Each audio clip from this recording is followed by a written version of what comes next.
दो दिवसीय Gorakhpur literary festival के दूसरे दिन शब्द संवाद में गुफ्तगू कार्यक्रम के अंतर्गत जिंदगी लाइव विद पर चर्चा करती ऋचा अनिरुद्ध व समय और साहित्य पर साहित्यिक चर्चा करती लेखिका गीता श्री। मैंने चूज किया, इससे कोई क्या सकता है, आपकी चॉइस है, आप भी चाहिए किसी चैनल में कमाइए ना। बट मैं ये कहती हूँ कि आप लोगों को इतना आसान रास्ता मत चुनिए कि मीडिया गलत दिखा रही है। अरे मीडिया दिखा रही है, आप देख रहे हैं प्रिंस गड्ढे में गिरा था, हमने 24 घंटे दिखाया था, तो आप भी 24 घंटे बैठ के देखिए उसको टीआरपी और उस पे फिर गाना भी सुना तो आप देखना बंद कर दीजिए ना, आप बंद कर दीजिए, आप टीआरपी मत दीजिए। आप यूट्यूब, अब तो यूट्यूब हो गया, टीवी की टीआरपी तो छोड़ दीजिए, आप लाखों व्यूज उनको दीजिए ना, भरतपुर वाले भारद्वाज दंपति को। अभी मैंने रिसेंटली शुभेंदु शर्मा का एपिसोड किया है, ठीक है, कुछ हजार में व्यूज है, ऐसा नहीं कि व्यूज नहीं है। वो पेड़ लगाते हैं, जंगल उगाए, हम दिन भर करते रहेंगे कि अरे बहुत पोल्यूशन है, अरे सरकार कुछ नहीं कर रही है, अरे देखो पेड़ कट गए, ये कट गया। जो आदमी जंगल उगा रहा है उसका मैंने इंटरव्यू किया है ना, आप लाखों व्यूज दीजिए उसको, ताकि मैं भी मोटिवेट हूँ और अच्छी स्टोरीज करने की। तो मैं अपना झंडा खुद ही लिए चल रही हूँ, क्योंकि मैंने मंजूर किया है चीज, मैंने वो पैसों को सैक्रिफाइस किया है, इसलिए बना रही हूँ। आप लोगों का उसमें मुझे कुछ कंट्रीब्यूशन नहीं मिल रहा, आई एम सॉरी टू से, बट आप लोगों का सपोर्ट नहीं है उसमें। आप समझ रहे हैं मैं क्या कहना चाह रही हूँ?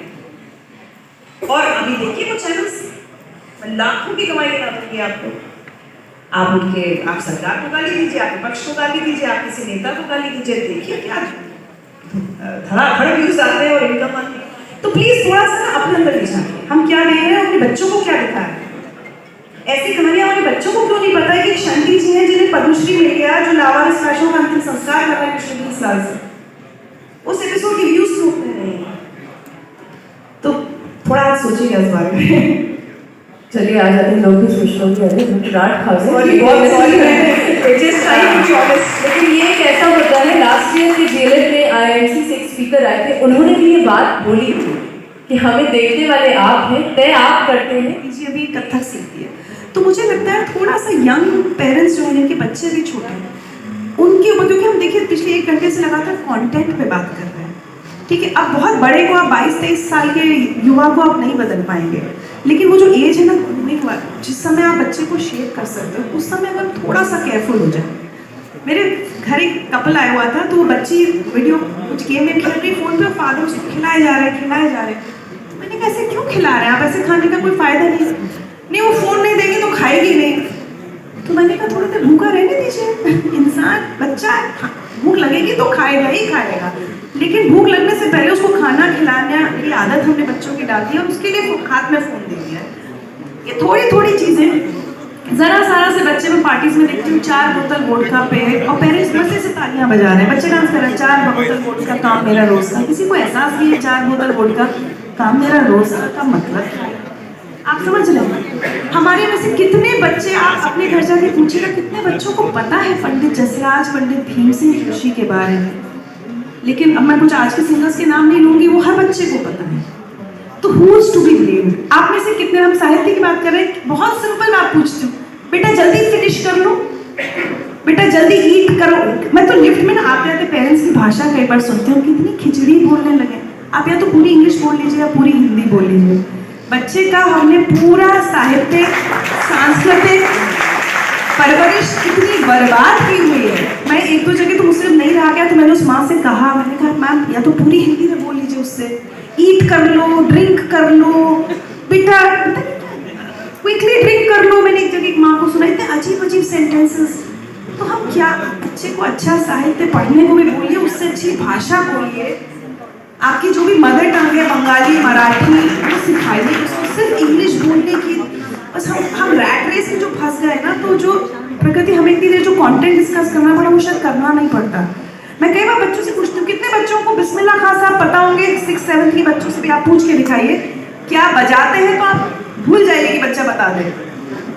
आज जाके सब लोग अपने अपने बच्चों से पूछेगा कि अच्छा बताओ बिस्मिल्लाह खां क्या बजाते थे, कौन सा बात नहीं पता, मैं आप दावे के साथ कह सकती हूँ। अब बताइए गलती उस बच्चे की है या हमारी? हमने बचपन में, आप जो कह रहे हैं, हमने बचपन में पढ़ा हुआ है, इसलिए हमारी नॉलेज हर तरफ की चीजों की थी। मुझसे लोग बोलते ना एंकर बनना है, क्या करें? मैंने कहा अखबार पढ़ना शुरू कर दिन के 5। वो लड़ रही हैं, एक्टिविज्म कर रही हैं, वो मैदान में है, वो फील्ड में है, वो उकसा रही हैं, तोरो तोरो गहन कारा, तोरो तोरो गहन अंधकारा, तोरो तोरो कारा। वो आवाज लगा रही हैं कि देखो देखो देखो, यहाँ यहाँ अंधेरा है, तुम्हें ठगने वाली चीजें ये हैं, ये ऑब्जेक्ट्स हैं, इससे इससे ठगी गई हो। उनको हम तो स्त्रियों को उनका जन्म भूलने ही नहीं देते हैं, हम उनको बार बार 18वीं शताब्दी में ले जाते हैं। बहुत पीछे जाने की नहीं जरूरत है कि मनुस्मृति सिरहाने में रखकर जो समाज सोता रहा हो, जहां जिनकी चाबी दूसरे के हाथ में हो, तो चाबी दरिया में फेंक दो। चाबी वो 20 साल 25 साल पहले हमने दरिया में चाबी फेंक दी। तो ये जो समय है, जो स्त्री लेखन का, मैं इसे स्त्री लेखन का स्त्री समय कहती हूँ, स्त्री काल कहती हूँ। ये लेखन का स्त्री समय है और स्त्रियां समाज के विभिन्न मुद्दों पर लिख रही हैं। जो ये इल्जाम है कि वो अपने रसोई से, ड्राइंग रूम से, बेडरूम से बाहर उठ ही नहीं पाती, 20 साल पहले नहीं उठ पाती थी, क्योंकि उनका दायरा बहुत बड़ा नहीं था, उनका अनुभव संसार बड़ा नहीं था। आज स्त्रियों का अनुभव संसार बड़ा हुआ है, वो फील्ड में है, वो नौकरी करती हैं, वो बाहर जा रही हैं, चांद से होकर लौटती हैं, कुछ नहीं लौट पाती हैं। तो अब स्त्रियों का दायरा बड़ा हुआ है और वो संसार भी बड़ा हुआ है, इसलिए अब वो जीवन के हर एक चुनौती से टकराती हैं। स्त्री की सबसे पहली चुनौती तो घर है, परिवार है, चौखट है। जब वो निकलती है तो सबसे पहले चौखट से लड़कर आती है, फिर दरवाजे से चोट खा के फिर बाहर निकलती है। तो स्त्री तो ऐसे ऐसे ऐसे फेज वाइज में टकराती है। वो सारी चीजों से टकरा के स्त्री योद्धा नहीं बनेगी तो क्या बनेगी?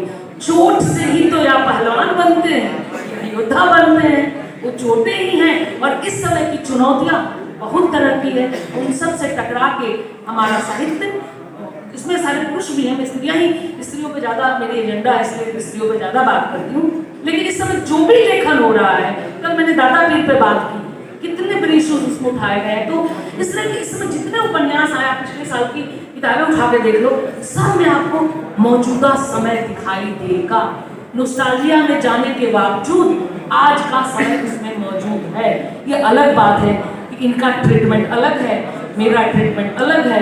हृदय के 2 डॉक्टर, एक अशोक सेठ, एक त्रेहन जी, दोनों का तरीका अलग अलग है, लेकिन दोनों ही बचाते